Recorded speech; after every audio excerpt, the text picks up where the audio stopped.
Hey guys, it's me, Mr. Brown. We're working now on Unit 6, Lesson 1, which is tape diagrams and equations. So we're going to look at the relationship between tape diagrams and equations and how to find missing variables.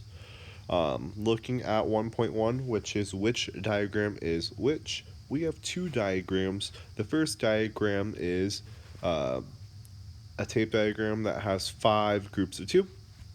And then our second tape diagram is a diagram that has one group of 2 and one group of 5. So what we're going to do is we're going to try and match one of those tape diagrams to the equations below, which is 2 plus 5 equals 7, and then 2 times 5 equals 10. So as you can see, I'm working up, and I can see that that we have 5 groups of 2. So I'm going to skip count by 2's 5 times, so 2, 4, 6, 8, 10. And then that shows me that our left tape diagram works with our right equation. So reasonably, our right tape diagram works with our left equation. Scrolling, not scrolling down, but I need to actually scroll up. This is how we would draw a diagram based off of equation, and I believe this is 1.2. I made this video on Monday, and then I somewhat lost track of what I was doing. So we have 18 equals 3 plus x, and then we have 18 equals 3 times y. So we're going to draw our diagram as such. We're going to draw it to where we are showing that we have a total of 18. And then we're going to break it into 2 boxes. One box is smaller than the other, so then it shows 3 and then x. What we're going to do is we're going to write this out. We're going to subtract 3 from each side, leaving 15 equals x. So then x equals 15.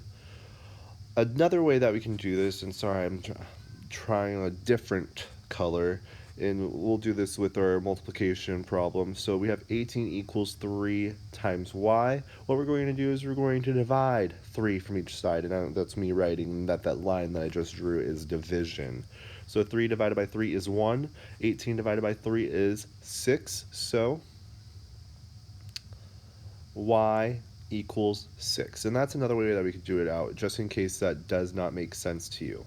And now here's what I want to do. I just wanted to go over to practice problem 1.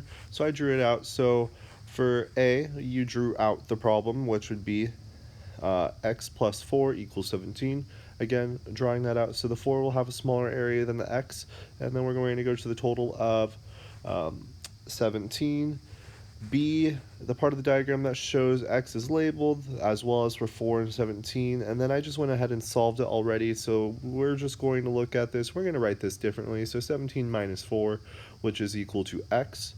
If we take out that x and we just actually do our subtraction, 17 minus 4 equals 13, so therefore x equals 13. Let me know if you need any help. Email me, have your parents call me, message me through Teams. Come to one of our meetups on Teams. We have 2, one at 10:30 and one at 1 o'clock every day. Come join us. Miss you guys. Hope you guys are taking care of yourself and that you're well. And I'll see you when we come back to school. Bye.